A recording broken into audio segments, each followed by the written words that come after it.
याकूब की पत्री उसका तीसरा अध्याय, चौथा अध्याय और उसके पहले पद से लेकर छठे पद तक है। यहाँ परमेश्वर का वचन क्या कहता है, हम इस पे ध्यान देंगे, क्योंकि कल तक जो हमने पढ़ा था वो यही पढ़ा था कि अपने अंदर से हमें, अगर हम ये कहते हैं कि हम विश्वासी हैं, तो हमारे अंदर क्या क्या होना चाहिए? कोमलता, नम्रता, धीरज, ठीक, और लड़ाइयाँ और झगड़े नहीं होने चाहिए, ठीक। आज प्रभु का वचन याकूब की पत्री अध्याय 4 और पहले पद से छठे पद तक हम ध्यान देंगे। क्या कहता है? तुम में लड़ाइयाँ और झगड़े कहाँ से आ गए? क्या उन सुख विलासों से नहीं जो तुम्हारे अंगों में लड़ते भिड़ते हैं? यहाँ प्रभु का वचन समझाना चाहता है कि हमारी जो लड़ाइयाँ या झगड़े हैं वो अपने फ़ायदे के लिए, अपने आराम के लिए और अपने सुख के लिए हमारे अंगों में लड़ते और भिड़ते हैं। देखो, समझने वाली बात है, गौर से समझने वाली बात है। तुम में लड़ाइयाँ और झगड़े कहाँ से आ गए? ठीक, क्या उन सुख विलासों से नहीं जो तुम्हारे अंगों में लड़ते भिड़ते हैं? हमारे अंग क्या हैं? किस बात से लड़ते भिड़ते हैं? परमेश्वर पिता से। लड़ाइयाँ झगड़े कहाँ हैं? हमारे अंदर, कि हमें ये मिलना चाहिए, हमें ये मिलना चाहिए, हमें ये मिलना चाहिए। क्यों? ताकि हमारा शरीर या हमारे अंग जो हैं वो सुख और आराम से रह सकें, हैं? और प्रभु का वचन कहता है कि इन्हीं चीज़ों के कारण जो हम अपने शारीरिक आराम के लिए मांगते हैं, हमारे अंदर लड़ाइयाँ और झगड़े पाए जाते हैं। क्यों? क्योंकि जब हम मांगते हैं और हमें नहीं मिलता है तो हमारे अंदर क्रोध आता है? हम परमेश्वर से भी लड़ बैठते हैं, ठीक, या हम परमेश्वर पर भी झुंझलाने लगते हैं कि हम आपसे मांग रहे हैं, आपने कहा मांगो तो तुम पाओगे, मांगो तो तुम पाओगे, और हम आपसे मांग रहे हैं कि हमारे को एक घर चाहिए, हमारे को एक कार चाहिए, हमें एक कहते हैं एक अच्छी इनकम चाहिए, ठीक। तो काहे के लिए हम ये मांग रहे हैं? अपने शरीर के लिए ही तो मांग रहे हैं। और ये सब चीज़ें संसार की चीज़ें नहीं हैं क्या? संसार की चीज़ें हैं ये। क्यों? क्योंकि ये सब चीज़ें एक समय ऐसा आएगा कि नाश हो जाएंगी, और नाश हो जाती हैं। जब इंसान मृत्यु को प्राप्त करता है तो उसके साथ क्या जाता है? जब इंसान मर जाता है तो उसके साथ क्या जाता है? कुछ भी नहीं जाता है। तो परमेश्वर का वचन हमें यही कहता है कि हमारे अंदर जो लड़ाइयाँ और झगड़े पाए जाते हैं वो सिर्फ अपने ही सुख और आराम और लाभ के लिए पाए जाते हैं। वचन कहता है दूसरे पद में, तुम लालसा रखते हो और तुम्हें मिलता नहीं। तुम हत्या और डाहा करते हो और कुछ प्राप्त नहीं कर सकते। तुम झगड़ते और लड़ते हो, तुम्हें इसलिए नहीं मिलता कि मांगते नहीं है? मांगते तो हैं हम, लेकिन हमें नहीं मिलता, ठीक। हम लालसा तो रखते हैं, फिर भी हमें नहीं मिलता। क्यों नहीं मिलता है? क्यों? क्योंकि हमारे अंदर क्या है? हत्या और डाहा है। हत्या का मतलब यही नहीं है कि किसी को चाकू मार देना है। हत्या का यही मतलब नहीं है कि किसी को चाकू मार देना। हत्या का मतलब लिखा हुआ है कि नीति वचन में लिखा हुआ है कि बहुतों की जुबान और दांत क्या है? बर्छी और कटार है, तलवार है। वो अपनी जुबान से ही लोगों की हत्या कर देते हैं? अपने दांत से ही फाड़ खाते हैं। तो यहाँ हमें प्रभु का वचन हमारे जो सांसारिक अभिलाषाएं हैं, या हम जिन चीज़ों को दूसरों के पास देखते हैं और अपने पास नहीं पाते हैं, हम उन चीज़ों को मांगते हैं और हमें नहीं मिलता है, तो हमारे अंदर क्या? एक तरीके की नफ़रत आ जाती है। कई बार हम अपने स्वयं से नफ़रत करने लग जाते हैं, कई बार हम परमेश्वर से नफ़रत करने लग जाते हैं। क्यों? क्योंकि हम फिर सोचते हैं कि प्रभु हमें नहीं देगा, या मांगना ही व्यर्थ है। ठीक, मैं तो ऐसे ही करता हूँ। कई बार मैं परमेश्वर से नहीं मांगता हूँ। कारण ये है कि क्या मांगना भाई, हम किस लिए मांग रहे हैं कि भाई प्रभु तू हमें अच्छी इनकम मुहैया करा, तू हमारी सैलरी बढ़ा, या तू हमारा रोज़गार को बढ़ा। क्यों मांग रहे हैं हम? क्यों? ताकि पैसा ज़्यादा आए, हम कहते हैं मौज मस्ती से रह सकें, अच्छे से अच्छा खा पी सकें, पहन सकें, उड़ा सकें। हम इसलिए तो मांग रहे हैं ज़्यादा। या हम इसलिए ज़्यादा मांग रहे हैं कि नहीं जितने गरीब हैं उनको दिया जाए। इस नीयत से तो नहीं मांगते ना हैं। अगर हम इस नीयत से मांगे कि प्रभु तू आज मुझे 10,000 रुपये दे, मैं उसमें से अपने लिए सिर्फ 100 रुपये रखूँगा, बाकी का 9,900 रुपये मैं गरीबों में दान करूँगा। मुझे विश्वास है कि अगर ऐसा करके हम मांगेंगे तो प्रभु दे देगा, प्रभु दे देगा। क्यों? क्योंकि हम सिर्फ अपने ही भरण पोषण और अपने ही लाभ के लिए मांगते हैं, इसलिए हमें नहीं मिलता है। अगर हम दूसरों के लिए, मैंने तुमसे कहा कि भाई ये प्रार्थना करो कि केजरीवाल की सरकार है ना, तुमने इस बात का वो एकदम किया कि संसार के लिए नहीं। मैंने क्यों मांगा है? ताकि समाज क्या कहते हैं शांति में रह सके और उन्नति कर सके। आज जैसा हम देख रहे हैं समाज में इस समय क्या, इस सरकार के राज्य में क्या हो रहा है कि जातिवाद चल रहा है, मुसलमान को मारा जा रहा है, ठीक, हिंदू को मारा जा रहा है, ईसाई को मारा जा रहा है, सिख को मारा जा रहा है।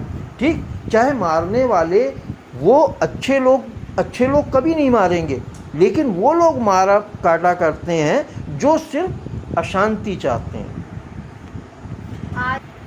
तो तीसरे वचन में परमेश्वर का वचन हमें तीसरे पद में क्या कहता है? तुम मांगते हो और पाते नहीं, इसलिए कि बुरी इच्छा से मांगते हो ताकि अपने भोग विलास में उड़ा दो। बात वही आ गई है ना। अगर हम दूसरों के लिए मांगेंगे तो मिलेगा, पक्का मिलेगा। चौथे पद में लिखा हुआ है, हे व्यभिचारिणियों, क्या तुम नहीं जानती कि संसार से मित्रता करनी परमेश्वर से बैर करना है? सो जो कोई संसार का मित्र होना चाहता है वह अपने आप को परमेश्वर का बैरी बनाता है। यहाँ जो वर्ड आया है हे व्यभिचारिणियों, ये व्यभिचारिणियों, मैं इस बात पे मैंने इस पे सोच विचार किया। देखो, एक व्यभिचार होता है क्या? शारीरिक है। एक तो शारीरिक व्यभिचार है कि हम अपने पति को छोड़कर या अपनी पत्नी को छोड़कर दूसरे से संबंध बना रहे, एक तो ये व्यभिचार है। ठीक, और एक क्या है? आत्मिक व्यभिचार, जिसके बारे में यहाँ लिखा हुआ है। यानी कि हम परमेश्वर पिता जो हमारा स्वामी है, जिसका वादा है कि मैं तुम्हें किसी भली वस्तु की घटी नहीं होने दूंगा, हम जब देखते हैं कि हमें वहाँ से नहीं मिल रहा तो हम क्या झूठ, फरेब, धोखेबाजी के द्वारा धन को कमाना चाहते हैं। भाई झूठ बोलने में शारीरिक व्यभिचार थोड़ी ना है, या धोखा देने में शारीरिक व्यभिचार थोड़ी ना है। लेकिन परमेश्वर का वचन यहाँ इस बात को समझाना चाह रहा है कि क्या तुम नहीं जानती कि संसार से मित्रता करनी परमेश्वर से बैर करना है। अय्यूब की पत्नी ने अपने पति को बुरा भला क्यों कहा? क्यों? क्योंकि उसने देखा जितना ऐशो आराम और जितना सब सामान था हमारा नष्ट हो गया। लेकिन क्या कर रहा है ये? फिर भी परमेश्वर पिता को ही पुकार रहा है। राजा जैसा रहता था, भिखारी से भी गया गुजरा बन गया। तो उसकी पत्नी क्या कहते हैं, उस स्त्री जैसी जो स्त्रियां, उनको व्यभिचारिणी यहाँ वर्ड आया है। क्यों? क्योंकि हम वचन में कई बार पढ़ चुके हैं कि परमेश्वर के वचन में लिखा है कि वो तुम्हारे मांगने से पहले जानता है कि तुम्हें किन किन चीज़ों की आवश्यकता है। हमें मांगने की ज़रूरत ही नहीं पड़ सकती। अगर मांगना है तो हकीकत बात है कि हम दूसरों के लिए मांगें, अपने लिए नहीं। ये मेरा अपना सिद्धांत है कि हम अगर मांगते हैं परमेश्वर से तो दूसरों के लिए मांगें। क्यों? क्योंकि अगर हम अपने लिए मांगते हैं तो ये भी एक तरीके का व्यभिचार है। कारण ये व्यभिचार को अगर हम संधि विच्छेद करें तो क्या मतलब निकलता है? व्यय भी और आचार, यानी कि पैसे का आदान प्रदान का आचरण। ठीक, हम अगर कहते हैं पैसे के लिए परमेश्वर पिता को छोड़कर या उसकी आज्ञाओं को और उसके वचन पे चलने को छोड़कर हम पैसे के लिए कुछ गलत करते हैं तो ये व्यभिचार करते हैं। क्यों? क्योंकि परमेश्वर पर विश्वास करने वालों के लिए खुदा बाप ने वचन में साफ लिख दिया, या तो तुम धन की सेवा कर लो या परमेश्वर की सेवा कर लो। हैं? यीशु मसीह के ऊपर क्या परेशानी नहीं आती थी? यीशु मसीह के ऊपर क्या हुआ? जब टैक्स देने का समय आया, उस समय क्या होता था कि चुंगी ली जाती थी, लोगों से टैक्स लिया जाता था। मंदिर का कर भरने का जब समय आया तो यीशु मसीह के पास तो पैसे रहते ही नहीं थे, क्योंकि वो स्वयं परमेश्वर थे। हैं? तो उन्होंने किससे कहा? पतरस से कहा कि जा, तू जाके मछली पकड़ और जो पहली मछली पकड़ेगा उसमें से, उसके मुंह में से तुझे सोने का सिक्का मिलेगा और तू उसको लेके अपना और मेरा कर जो है भर दे। परमेश्वर पैसा दे सकता है हमें। हमारी मछली के पेट में मिल जाएगा, जब पकड़ निकाल और दे दे। भाई उस समय जरूरी था। अगर आज हमारे को, एक बात सुनो, हमारे पे 3 महीने का किराया चढ़ा, ठीक, 3 महीने का किराया चढ़ा, क्या परमेश्वर ने हमें 40,000 रुपये नहीं दिया? दिया ना। उस समय हमने कितना धन्यवाद किया, अरे प्रभु हमारा बड़ा ध्यान रखता है, प्रभु ने हमारे लिए इंतज़ाम किया, हमने देखो किराया भी दे दिया 3 महीने का, हमने ये भी कर दिया, हमने वो भी कर दिया। तो क्या प्रभु आगे ध्यान नहीं रख सकता? लेकिन आगे के लिए हम चिंता करने लग गए। अभी 1 महीना ही नहीं हुआ कि हमारे अंदर घबराहट आ गई, अरे 1 महीना हो गया किराया नहीं दिया गया, अरे 3 महीने 6 महीने हो गए बिजली का बिल नहीं दिया गया। आया ना हमारे अंदर। तो ये हमारे, मैं ये नहीं कह रहा कि ये मनुष्य की प्रकृति है। खुदा बाप ने जब जंगल में इस्राएलियों को मन्ना बरसाया और दिया और उन्हें खाने पीने और भली चीज़ों की कोई घटी नहीं हुई। भाई मीट के समय खुदा बाप ने बटेरे दी हैं, उनकी छावनी में आके गिरी और उन्होंने खाया, मीट से पेट भरा। ठीक, फिर खुदा बाप ने क्या कहा कि मन्ना मैं तुम्हारे लिए बरसाऊंगा और क्या करना कि उस मन्ने को तुम उतना ही कहते हैं बटोरना जितनी तुम्हारी आवश्यकता हो। लेकिन लोगों का क्या प्रवृत्ति है कि कल के लिए चिंता करना। अगर हम वचन पर ध्यान दें तो प्रभु कल के लिए अपने आप पर भरोसा रखने को हमें सिखाना चाहता है। प्रभु चाहता है कि हम कल की चिंता नहीं करें, बल्कि कल के लिए किस पे भरोसा करें? खुदा बाप पे भरोसा करें, प्रभु पर भरोसा करें कि कल के दिन वो ही काम करेगा हमारे लिए। लेकिन हम ऐसा नहीं कर पाते। अब हम इसे अपनी कमजोरी समझें, हम इसे चाहे अपनी निर्बल कुछ भी समझें, यानी कि हम अपना इसे, लेकिन ये मानना पड़ेगा कि ये हमारा एक जो है व्यभिचार ही गिना जाता है। क्यों? क्योंकि हम प्रभु से इस बात में मेल नहीं कर पाते, हम उस पर भरोसा नहीं कर पाते हैं, हम उस पर आशा नहीं रख पाते हैं। क्यों? क्योंकि हम कल की चिंता करने लग जाते हैं। इस कारण से यहाँ ये व्यभिचारिणियों वर्ड भी आया है। क्यों? क्योंकि देखो, मैंने देखा है कि एक टाइम पे स्त्रियों को इस चीज़ की ज़्यादा आवश्यकता रहती है। क्यों रहती है? कारण ये, मैं इसको भी समझ सकता हूँ, कारण ये कि स्त्री पुरुष से भी कहीं ज़्यादा निर्बल है। ठीक, उसको यही रहता है कि कल के लिए मेरे लिए क्या होगा। क्योंकि अगर मान के चलो कल के लिए उसके पास कुछ नहीं होगा तो बहुत सी स्त्रियां अपने शरीर को बेच देती हैं, है ना। अपनी ज़रूरतों के लिए, अपने बच्चों की ज़रूरत के लिए बहुत सी स्त्रियां अपने शरीर को बेच देती हैं। तो इस बेचने से बचने के लिए उनकी चिंता ऑलरेडी पहले से हो जाती है ना, कि कहीं ऐसा ना हो कि कल के लिए हमारे पास ना रहे और हमारे को गलत काम करना पड़ जाए, है।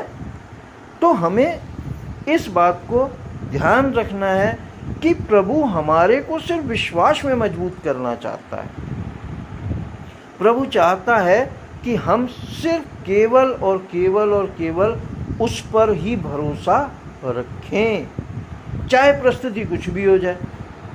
मैंने अभी इब्रानियों का एक जगह पढ़ा था, हम लोगों ने सबने ध्यान भी दिया था कि प्रभु का वचन कहता है कि वो नंगे, भूखे और प्यासे भागते रहे और संसार उनके लायक नहीं था।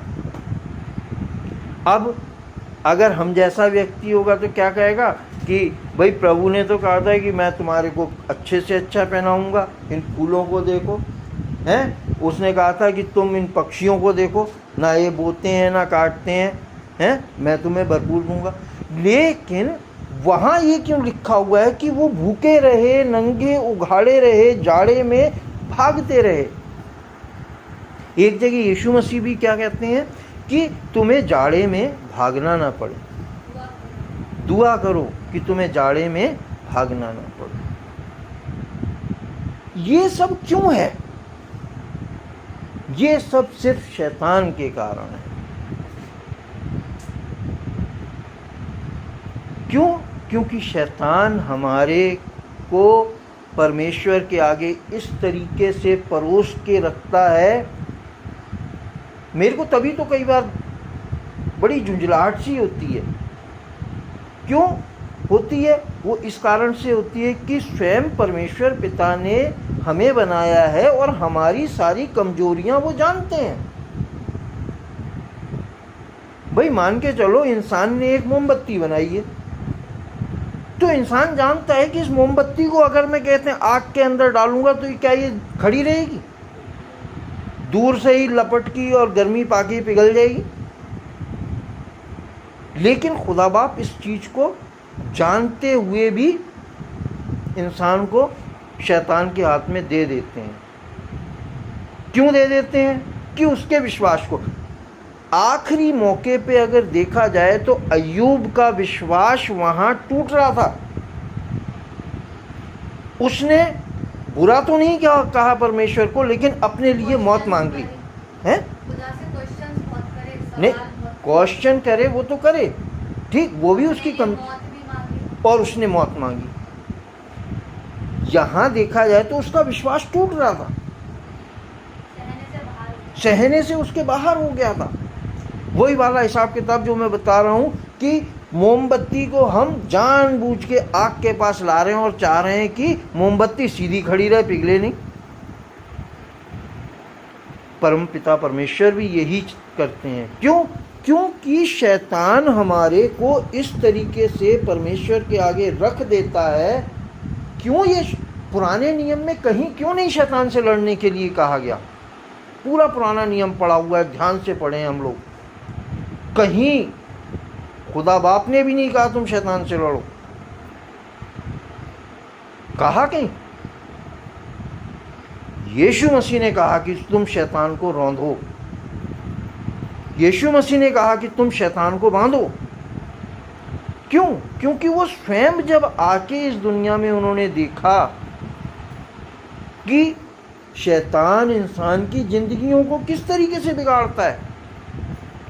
जब उनकी परीक्षा हुई तब उन्हें एहसास हुआ, भाई शरीर में जब यीशु मसीह आए, परमेश्वर पिता एक तरीके से आए शरीर में यीशु मसीह के रूप में, तब शरीर की तो लालसा है, चाहे वो मेरा शरीर हो चाहे किसी का भी शरीर हो।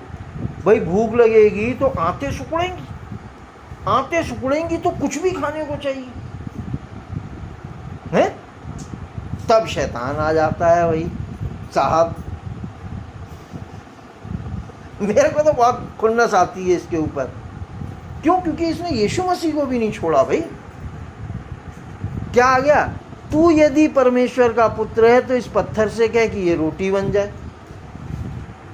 भाई भूख से आदमी बिलबिला रहा है और जानता है कि परमेश्वर मनुष्य के लिए सब कुछ कर सकता है उसके मांगने पर, और तब वो क्या परीक्षा कर रहा है मनुष्य की आके, तू यदि परमेश्वर का पुत्र है तो कह कि ये पत्थर रोटी बन जाए हैं। लेकिन वो तो सचमुच में परमेश्वर थे हैं, वो तो सहन कर गए। वो 40 दिन क्या, वो तो कितने भी दिन जीवित रह सकते थे। तो उन्होंने साफ कह दिया कि मनुष्य केवल रोटी से नहीं वरन हर एक उस वचन से जो परमेश्वर के मुख से निकलता है जीवित रहेगा है। तो यहाँ उस चीज़ को नहीं लाना चाहता मैं समझाने के लिए, लेकिन मैं ये समझा देना चाहता हूँ कि शैतान जो है एक पैरासाइट है जिसे कहा जाए, परजीवी है जो इंसान को चूसता है, मार डालना चाहता है, ख़त्म कर देना चाहता है। लेकिन पिता परमेश्वर फिर भी यही चाहते हैं कि भाई इंसान जो एक मोमबत्ती की तरीके है आग में भी खड़ा रहे सीधा, है ना। यहाँ जो है वर्ड यही आ रहे हैं कि इंसान को ज़रूरत है शरीर के लिए, लेकिन वो अगर शरीर के लिए मांगेगा तो परमेश्वर की नज़र में व्यभिचारी ठहरेगा। अगर हम शरीर के लिए मांगते हैं परमेश्वर से और हमें नहीं मिलेगा, क्योंकि हम शरीर के लिए मांग रहे हैं, तो हमारा मांगना क्या है कि गलत माना जा रहा है कि तुम अपने भोग विलास के लिए मांग रहे हो। भाई अगर हम एक बाग लगाते हैं तो हम क्या बाग देखने के लिए लगाएंगे?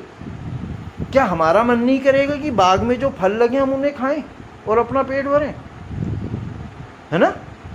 तो हमें ये सब जानते हुए भी परमेश्वर के विश्वास में खरा उतरना है। मनुष्य की सबसे बड़ी कमजोरी होने पर भी, और इस कमजोरी को परमपिता परमेश्वर जानते हुए भी ये चाहते हैं कि मनुष्य विश्वास में खरा उतरे। तभी यहाँ ये वर्ड आया है कि क्या तुम यह समझते हो, 5वें पद में, क्या तुम यह समझते हो कि पवित्र शास्त्र व्यर्थ कहता है, जिस आत्मा को उसने हमारे भीतर बसाया क्या वह ऐसी लालसा करता है जिसका प्रतिफल ढाओ। भाई हकीकत बात है, हम आत्मा जो हमारे अंदर परमपिता परमेश्वर ने जो आत्मा दिया है वो यही कहता है कि नहीं, परमेश्वर पर विश्वास करना चाहिए है, चाहे परिस्थिति कुछ भी हो, चाहे हमारे पास कुछ भी नहीं हो, लेकिन हाँ हम तो परमेश्वर की पर ही विश्वास करेंगे। लेकिन जो शरीर है वो क्या चाहता है? सब कुछ चाहता है। गतसमनी बाग में देखें तो यीशु मसीह ने इस बात को डिक्लेयर कर दिया। यीशु मसीह ने कह दिया क्या कि हे पिता यदि तू चाहे तो इस कटोरे को मेरे ऊपर से हटा दे। क्यों? क्योंकि उसे दिखाई पड़ रहा था कि अभी ये रात के मैं प्रार्थना करके हटूंगा और गतसमनी बाग में ही आकर मुझे पकड़ लिया जाएगा। वो जानते थे, और मेरी कितनी बेइज्जती होगी, मुझे कितना सताया जाएगा, वो जानते थे। लेकिन शरीर होने के कारण ये प्रार्थना उन्होंने रख दी कि हे पिता यदि तू चाहे तो इस कटोरे को हटा दे मेरे ऊपर से, क्योंकि वो भी नहीं चाहते थे। लेकिन लास्ट में उन्होंने क्या कहा मेरी इच्छा नहीं वरन तेरी मर्जी है। क्यों कहा? बात वही आ जाती है हमारे जैसी कि आज हमारे को घटी है, कमी है, हमारी को जरूरत है, लेकिन फिर भी परमपिता परमेश्वर क्या चाहेंगे कि हम अपनी घटी कमी को छोड़कर सिर्फ विश्वास करें कि पिता परमेश्वर ही हमारे को देगा। है ये जबकि बहुत कठिन है। मैंने तो इस बात को बहुत अच्छी तरीके से समझा है कि ये बहुत कठिन है मनुष्य के लिए विश्वास में खरा उतरना, लेकिन यीशु मसीह ने हमें करके दिखाया। हमें भी अपने विश्वास में प्रभु को, परमेश्वर पिता को दिखाना चाहिए, लेकिन हम कमज़ोर पड़ जाते हैं। हमारी आत्मा तो विश्वास के लिए तैयार रहती है, छठे पद में जैसा लिखा है, लेकिन हमारा शरीर जो है वो पांचवें पद में जैसा लिखा है कि हमारा शरीर विश्वास में खरा नहीं बन पाता है। क्या वह छठे पद में वह तो और भी अनुग्रह देता है, इस कारण यह लिखा है कि परमेश्वर अभिमानियों से विरोध करता है पर दीनों पर अनुग्रह करता है। छठे पद तक ही वह तो और भी अनुग्रह देता है। आत्मा क्या है? जो हमारे अंदर परमेश्वर का बना हुआ है, वो हमें और दिलासा देता है कि यार भरोसा रख, कोई बात नहीं है, आज हमारे पास ये कमी घटी है ना। यही तो हमारी आत्मा हमें ही तो समझा देती है जो परमेश्वर ने हमें दी है। एक बार फिर हम तैयार हो जाते हैं कि यार सच बात है, आज चलो कोई बात नहीं, हमारे मांगने से हमें नहीं मिला, कोई बात नहीं, लेकिन शायद कल के दिन प्रभु जरूर दे, है ना। लेकिन क्या होता है, कल फिर नहीं मिलता है।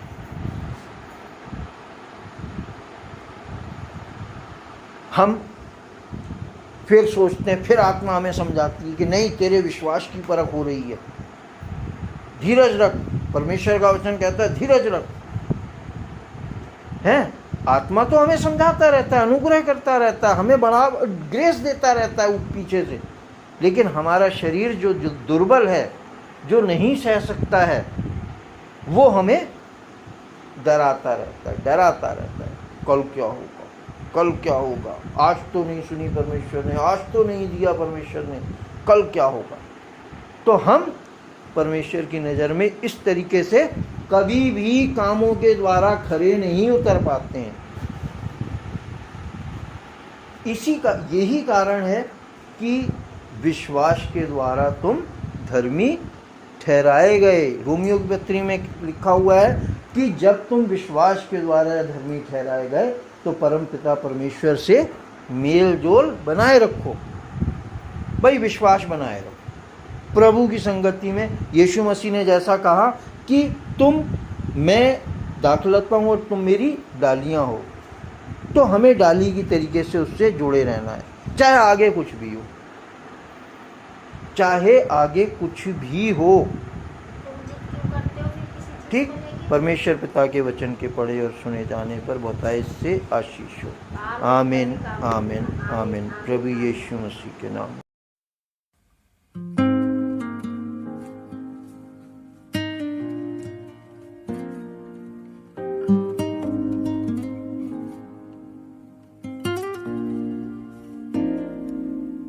तू पुकारे मैं आऊं, तू सुनाए मैं सुनूं।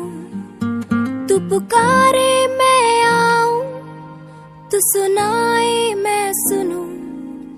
यीशु